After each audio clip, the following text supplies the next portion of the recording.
नमस्कार. जगाच्या पाठीवर या विशेष बुलेटिनमध्ये आपल्या सगळ्यांचं स्वागत. जगभरात आज काय घडतंय पाहणार आहोत वेगवान स्वरूपात.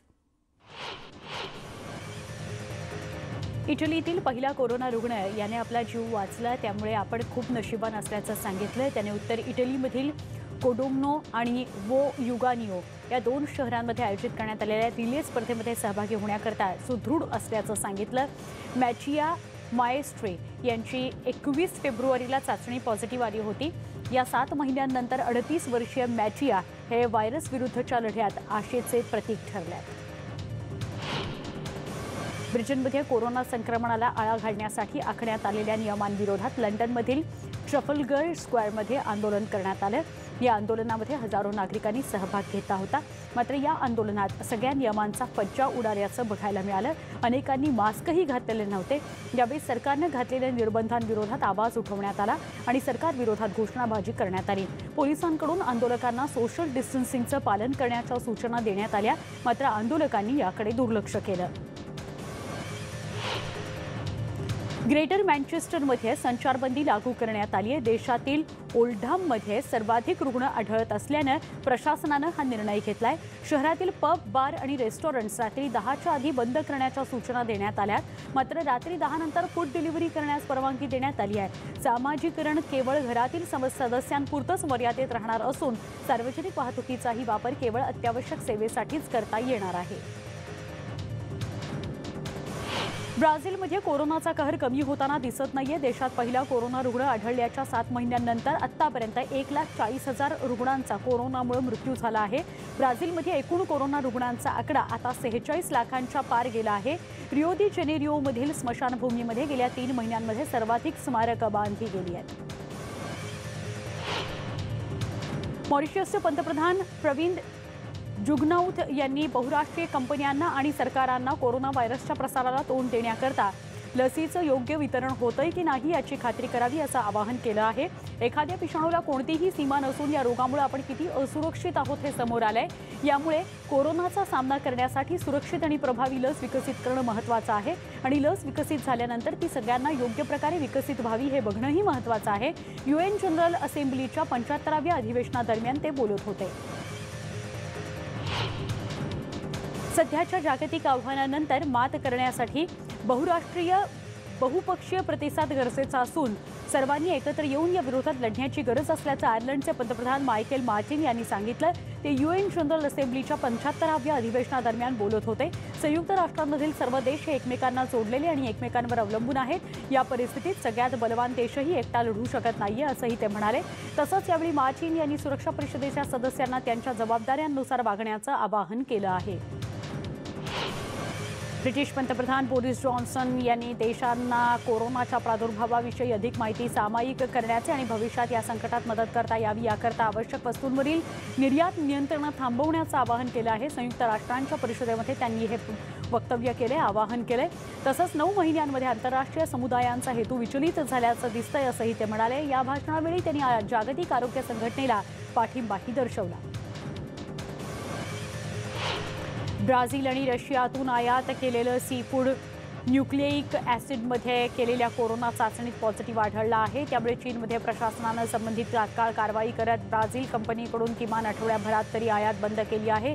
ज्या बोटीतून हे सी फूड आणण्यात आलं त्या 2 बोटींची वाहतूकही 4 आठवडे बंद करण्यात आली आहे. कोरोनामुळे लावण्यात आलेल्या कोरोना निर्बंधांचा लंडनमध्ये निषेध करण्यात आला. लंडनच्या प्रसिद्ध ट्रफल्गर स्क्वेअरमध्ये हजारो आंदोलक एकत्र जमले होते. यातल्या अनेकांनी मास्क लावले नव्हते. सरकारनं लावलेले निर्बंध म्हणजे मानवाधिकारांचं आणि अभिव्यक्ती स्वातंत्र्याचं उल्लंघन असल्याचा आरोप या आंदोलकांनी केला. हिंसक झालेल्या आंदोलकांना पांगवताना काही पोलीस जखमी झाले आहेत. ब्रिटनमध्ये युरोपातील सर्वाधिक म्हणजे 42,000 लोकांना कोरोना झाला आणि त्यांचा मृत्यू झाला. गेल्या काही आठवड्यांमध्ये कोरोना रुग्ण वाढत असल्यानं हे नियम लावले जात आहेत. कोरोना व्हायरसचा उगम कुठून झाला यावर अनेक आरोप प्रत्यारोप सुरू आहेत. अनेकांचं मत आहे की हा व्हायरस मानवनिर्मित असून त्याचा उगम चीनच्या वुहान इथल्या प्रयोगशाळेतून झालाय. मात्र जागतिक आरोग्य संघटनेचे डायरेक्टर जनरल डॉक्टर टेड्रोस ॲधनॉम यांनी मात्र हे सगळे आरोप फेटाळून लावलेत. आतापर्यंत केलेला अभ्यास आणि माहितीच्या आधारे हा व्हायरस नैसर्गिकरित्याच तयार झाला असल्याचं टेड्रोस यांचं म्हणणं आहे. हा व्हायरस प्राण्यांमधून मानवाच्या शरीरात स्थलांतरित झाल्याचं सध्याच्या अभ्यासावरून दिसत असल्याचं टेड्रोस यांनी सांगितलं. फ्रान्समध्ये कोरोनाची दुसरी लाट आली आहे का असा प्रश्न इथल्या आरोग्य यंत्रणेला पडलाय. दररोज चाचणीसाठी येणाऱ्या सॅम्पलमधील 16% सॅम्पल्स हे पॉझिटिव्ह असल्याचं आढळून येत आहे. दररोज फ्रान्समध्ये 37,000 चाचण्या केल्या जात आहेत. संसर्गाचं प्रमाण आटोक्यात ठेवण्याकरता चाचण्यांचा वेग वाढवण्यात आलाय, पण मोठ्या संख्येनं आढळणाऱ्या पॉझिटिव्ह रुग्णांच्या प्रमाणानं आरोग्य यंत्रणांची चिंता वाढली आहे. ऑस्ट्रेलियातील व्हिक्टोरिया राज्याच्या आरोग्यमंत्र्यांनी आपल्या पदाचा राजीनामा दिला आहे. क्वारंटीन सेंटर बाहेर खासगी सुरक्षा रक्षक नेमण्याच्या त्यांच्या निर्णयाच्या टीकेची झोड उठली होती. या सेंटरवर पोलीस अथवा सैन्याचे जवान का नेमले नाहीत असा सवाल करण्यात येत होता. सुरक्षेतील याच कुचराईमुळे व्हिक्टोरिया राज्यात कोरोना संसर्ग मोठ्या प्रमाणात वाढल्याचा आरोप नागरिकांचा आहे. अनेक जण क्वारंटीनचा कालावधी पूर्ण होण्यापूर्वीच या हॉटेलमधून पळून गेल्याचं उघड झालंय. झिम्बाब्वे आणि आफ्रिकेच्या इतर देशांमध्ये कोरोनाचा संसर्ग मोठ्या प्रमाणात झालेला नाही. इथं संसर्ग वाढून अनेकांचे मृत्यू होतील अशी भीतीही फोल ठरली आहे. झिम्बाब्वे सरकारनं इथले निर्बंध उठवले असून शाळा, चर्च, बार, रेस्टॉरंट्स, विमानतळं सुरू करण्यात आली आहेत. तसंच विदेशी पर्यटकांनाही देशात फिरण्याची अनुमती देण्यात आली आहे. या संपूर्ण आठवड्यात कोरोनामुळे अद्याप एकाही व्यक्तीचा मृत्यू झाला नाही. सुदैवाची बाब आहे. 6 आंदोलकांना अटक केल्याच्या निषेधात शनिवारी अमेरिकेत डेन्व्हरमध्ये काल शेकडो आंदोलक एकत्र आले. The party for socialism and liberation या आंदोलनाचं आयोजन करण्यात आलं होतं. आमची बाजू न्यायाची आहे, त्यामुळे लवकरात लवकर आमच्या नेत्यांवरचे आरोप मागे घ्या अशा प्रकारच्या आशयाच्या घोषणा देण्यात आल्या. गेल्याच आठवड्यामध्ये 6 आंदोलकांना अटक करण्यात आली आहे. इस्रायलमध्ये पंतप्रधान बेंजामिन नेतन्याहू यांच्या राजीनाम्याच्या मागणीसाठी आंदोलनं सुरूच आहेत. नेतन्याहू यांच्या शासकीय निवासस्थानाबाहेर हजारो इस्रायली नागरिक एकत्र आले होते. कोरोना संक्रमण वाढल्यानं इस्रायलमध्ये शुक्रवारपासून कडक लॉकडाऊन सुरू करण्यात आला आहे. त्यामुळे अनेक व्यवसाय बंद ठेवण्यात आले आहेत. मोठ्या सार्वजनिक कार्यक्रमांना बंदी घालण्यात आली आहे. अशा आंदोलनांमुळे सार्वजनिक सुरक्षेला धोका निर्माण होत असल्याचं नेतन्याहू यांचं म्हणणं आहे. आंदोलनं थांबवली नाहीत तर आणीबाणी जाहीर करावी लागेल असा इशारा नेतन्याहू यांनी दिला आहे. इस्रायलमध्ये पंतप्रधान बेंजामिन नेतन्याहू कोरोनासारख्या आरोग्य संकटाची सबब पुढे करून आंदोलनं रोखण्याचा प्रयत्न करत असल्याचा आरोप नेतन्याहू यांच्या विरोधकांनी केला आहे. कारण गेल्या 3 महिन्यांपासून सातत्यानं नेतन्याहू यांच्या राजीनाम्यासाठी त्यांच्या निवासस्थानाबाहेर आंदोलनं सुरू आहेत. भ्रष्टाचाराचे आरोप असलेल्या नेतन्याहू यांना पदावर राहण्याचा अधिकार नसल्याचं आंदोलकांचं म्हणणं आहे. अनेक सुरक्षित तरुण आंदोलकांच्या नोकऱ्या लॉकडाऊनमुळे गेल्यानं या आंदोलकांचा रोष वाढतोय. फिजिकल डिस्टन्सिंगच्या नियमांचं पालन आंदोलक करतायत. ब्रेओना चलन मृत्यू प्रकरणी अमेरिकेत आंदोलनं सुरू झाली आहेत. शिकागोच्या डायली प्लाझामध्ये शनिवारी आंदोलक एकत्र आले होते. मार्चमध्ये पोलिसांकडून झालेल्या गोळीबारात ब्रेओना टेलर यांचा मृत्यू झाला होता. केंटुकी इथल्या लुईविले या ठिकाणी पोलिसांनी ड्रग प्रकरणी टाकलेल्या छाप्यादरम्यान झालेल्या गोळीबारात ब्रेओना यांचा मृत्यू झाला होता. त्यांच्या मृत्यूप्रकरणी पोलीस कर्मचाऱ्याला दोषी ठरवण्यात न आल्याबद्दल आंदोलकांचा रोष वाढला. या पोलिसांना आरोपमुक्त करण्यासाठी कोणत्या बाबींचा विचार चौकशीत करण्यात आला याची माहिती उघड करण्याची मागणी ब्रेओना यांच्या कुटुंबियांनी केली आहे. जर्मनीतल्या खाणीमध्ये सातत्यानं जीवाश्म इंधनासाठी उत्खनन केलं जात आहे. शेकडो कोळसा विरोधी पर्यावरणवाद्यांनी शनिवारी उत्खननाचं काम सुरू असलेल्या ठिकाणी येऊन निषेध नोंदवला. 2038 पर्यंत खाणीतून उत्खनन आणि कोळशाच्या ज्वलनाला जर्मन सरकारनं परवानगी दिली आहे. पण हवामान बदलांना सामोरं जाताना इतक्या काळासाठी उत्खनन होणं पर्यावरणाच्या दृष्टीनं हानिकारक असल्याचं पर्यावरणवादी कार्यकर्त्यांचं म्हणणं आहे. ग्राझविलर खाणीच्या कामामुळे अनेक गावांचं नुकसान होणार आहे याचाही विरोध दर्शवण्यात आला.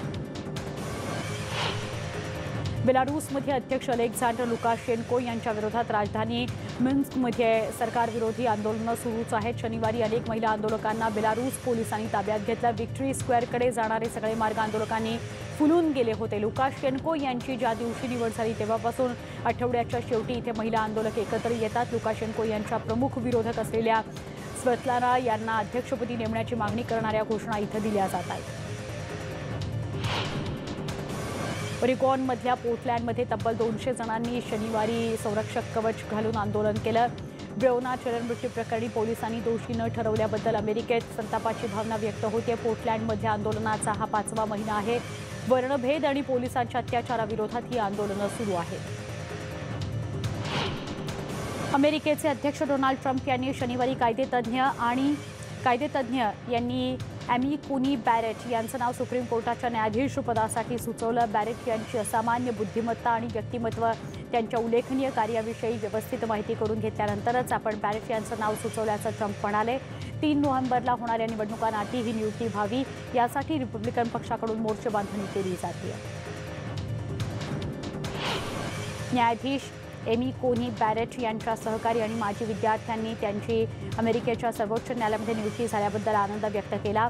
राष्ट्राध्यक्ष डोनाल्ड ट्रम्प यांच्याकडून एमी कोनी बॅरेट यांची नियुक्ती करण्यात आली आहे. रोज गार्डन इथं पार पडलेल्या समारंभामध्ये बॅरेट यांची निवड होण्यापूर्वीच कन्झर्वेटिव्ह गट आणि काँग्रेसच्या सहयोगींकडून बॅरेट यांच्या निवडीसाठी प्रयत्न केले जात होते. ॲमी कोनी बॅरेट यांचं नाव सुचवल्यामुळे पुन्हा निवडून येण्यासाठी या मुद्द्याचा निवडणूक प्रचारात नक्की उपयोग होईल असा विश्वास अमेरिकेचे अध्यक्ष डोनाल्ड ट्रम्प यांना वाटतो आहे. नियुक्ती झाली तर ॲमी कोनी बॅरेट या रिपब्लिकन पक्ष असलेल्या सत्ता काळात या निवड असलेल्या 6व्या मुख्य न्यायाधीश ठरतील. इराकी परराष्ट्रमंत्री फुआद हुसैन यांनी इराणचे अध्यक्ष हसन रुहानी यांची भेट घेतली. हुसैन हे इराणच्या 2 दिवसांच्या दौऱ्यावर आहेत.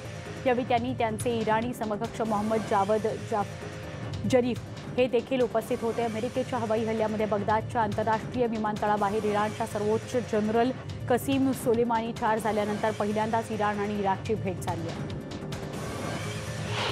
राजकीय पेचप्रसंगांमुळे लेबनॉनच्या पंतप्रधानांनी आपल्या पदाचा राजीनामा दिला. पंतप्रधान आदिब यांनी अध्यक्ष मायकल यांची भेट घेऊन त्यांच्याकडे राजीनामा सादर केला. फ्रान्सचे अध्यक्ष इमॅन्युएल मॅक्रोन यांच्या भेटीनंतर 1 आठवड्याच्या आतच आदिब यांनी राजीनामा दिला आहे. विशेष अध्यक्ष मॅक्रोन यांनी लेबनॉन भेटीदरम्यान आर्थिक संकटातून बाहेर येण्यासाठी नव्या सुधारणा लागू करण्याचा दबाव आणला होता, पण हिजबुल्लाह संघटना आणि इतर धार्मिक संघटनांच्या भीतीमुळे या सुधारणा लागू करण्यासाठी अद्यापही कोणतीही पावलं उचलली गेली नाहीत. सरकार ती उचलण्यास तयार नाही. चीनच्या पीपल्स व्हॉलेंटियर आर्मी सैनिकांच्या 7व्या तुकडीतील पार्थिव ताब्यात घेण्यासाठी दक्षिण कोरियाच्या इंचॉन इथं एका समारंभाचं आयोजन करण्यात आलं होतं. चीनमधील people's republic of veterans affairs मंत्रालयाचे कर्मचारी आणि रिपब्लिक ऑफ कोरियातील कर्मचारी आणि ROKचे राष्ट्रीय संरक्षण मंत्रालयाचे कर्मचारी समारंभामध्ये सहभागी झाले होते. दक्षिण कोरियानं 117 शहीद जवानांचं पार्थिव चीनला सुपूर्द केलं आहे. कराचीतील पॅरिसनी या बंदराच्या इथून जाणाऱ्या महामार्गावर एका व्हॅनला आग लागली. या आगीत जवळपास 13 जणांचा होरपळून मृत्यू झाला आहे तर 5 जणांना वाचवण्यात यश आलंय. कराची हैदराबाद महामार्गावर नूरियाबाद या भागात आणखी एक अपघात झाल्यानंतर हा दुसरा अपघात घडला. यातील मृतांमध्ये 3 लहान मुलांचाही समावेश आहे. युक्रेनियन हवाई दलातील दुहेरी टर्बोप्रॉप अँट्रोनोव 26 हे विमान 7 जणांचा क्रू आणि लष्करी विमान चालक शाळेच्या 20 कॅडेट्सना घेऊन जात असताना त्याला अपघात झाला. या अपघातातील मृतांचा आकडा वाढलाय. बचाव कार्यादरम्यान आणखी 2 मृतदेह सापडले, त्यामुळे मृतांचा आकडा 26वर गेला आहे. या अपघातात दोघांचा जीव वाचला होता, मात्र त्यातील एकाचा उपचारादरम्यान मृत्यू झाला आहे. युक्रेनचे राष्ट्राध्यक्ष व्हॉल्डिमायर झेलेन्स्की यांनी लष्करी विमान अपघातात एकमेव वाचलेल्या व्यक्तीची भेट घेतली. खाकीरमधील लष्करी रुग्णालयामध्ये त्यांच्यावर उपचार सुरू होते. झेलेन्स्की यांनी त्यांच्या तब्येतीविषयी विचारपूस केली. या विमानाचा अपघात नेमका कसा झाला याबाबत अद्याप कोणतीही माहिती मिळालेली नाही. इटलीच्या टस्करी भागात असलेल्या वादळामुळे इमारतींवरील छपरं उडून गेली आहेत. 3 जण त्यामुळे जखमी झाले. लिव्होर्नो जवळच्या समुद्रकिनारी असलेल्या रिसिग्नागो सोलोवे इथं वादळामुळे ठिकठिकाणी झाडं पडून मालमत्तेचं मोठं नुकसान झालं. शहरातील टेनिस कोर्ट्सच्या देखील वादळामुळं नुकसान झालेलं आहे. लोंबार्डी, एमिलिया रोमाग्ना, टस्कनी, उंब्रिया, लझिया आणि कंपानिया या भागांमध्ये मोठं नुकसान झालं आहे. तैवानचे अध्यक्ष त्साई इंग वेन यांनी हवाई आणि नौदल अधिकाऱ्यांशी चर्चा केली. त्यांनी दक्षिणेकडच्या काहोसुईंग इथल्या शहराला भेट देऊन जवानांचं मनोबल वाढवलं. चीनच्या 2 लढाऊ विमानांनी तैवानच्या हद्दीत घुसखोरी केल्यानंतर इथला तणाव वाढलाय. यापुढे चीननं अशी आगळीक केल्यास त्याला जशास तसं उत्तर देण्याचा इशारा तैवाननं दिलाय. तसंच आपल्या लढाऊ विमानांना कोणत्याही प्रसंगाला तोंड देण्यास सज्ज राहण्याचा इशाराही देण्यात आलाय. कॅलिफोर्नियामध्ये लागलेल्या वणव्याच्या दाट धुराचा फटका पश्चिम किनाऱ्याकडील भागातल्या द्राक्ष मळ्यांनाही बसतो आहे. त्यामुळे यंदाच्या द्राक्ष पिकाला आणि वाईन उद्योगाला मोठा फटका बसण्याची भीती व्यक्त होते आहे. वेस्ट कोस्ट वाईनचा व्यवसाय तब्बल $4.5 बिलियन आहे.